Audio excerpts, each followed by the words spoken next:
Okay, thank you very much, Helen. So yeah, I'm going to say something about the event sets that we have generated, and essentially the main results that I think you need to focus on are all here.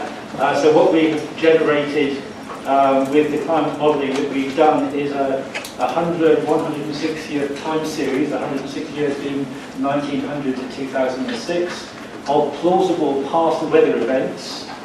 And then we have then generated 500 30-year time series of plausible near and far future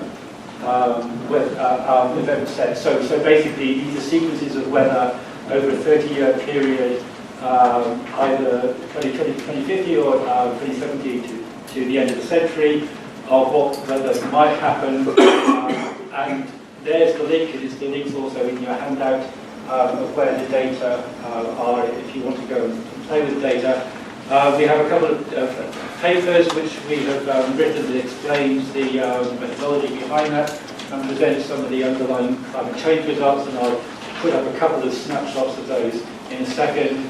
And we've got more publications on the data and also on the analysis of the drought events in the baseline simulations and the future simulations. So I'll just talk about the event sets. I'll talk about some of the corrections that we've applied and explain what those are, a quick evaluation, and then some work showing what the drought looked like in these event sets. So we also have a very complicated diagram. We have a series of embedded complicated diagrams in this project. So that's how the modelling was done. If you want more details on that, come and ask me about it later. But we basically run models, large ensemble of models for the recent past, 1900 to the present day, and then into the future. And we've output from that a whole series of variables which are relevant to looking at the impact of drought. So that's sort of the standard set of surface variables that we need on a time scale of the grid, which is shown here as well. So just very briefly, these are the future projections that we get out. And so when I say 500 sets of futures, what we're talking about is 100 future time series looking at 5 different potential future scenarios.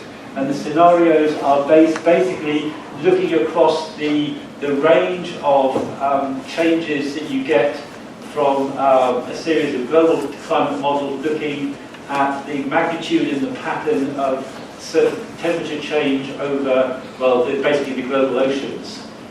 So what we're looking at is a range of futures. So the one on the left-hand side is sort of the median, and then you get some sort of extremes which are on the basis of global temperature change and also patterns of temperature change over the North Atlantic, because that affects the storm tracks and what we get as weather in the UK. So you get temperature change on the left and precipitation change on the right. Quite a range of different changes in the winter time, which of course is important.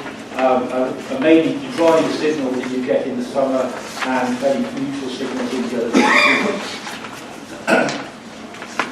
So we did some bias correction on the baseline simulations, and also we've done some correction on the conductance for the future, which allows for the effect of the elevated CO2 on the plants and how that affects the potential evapotranspiration.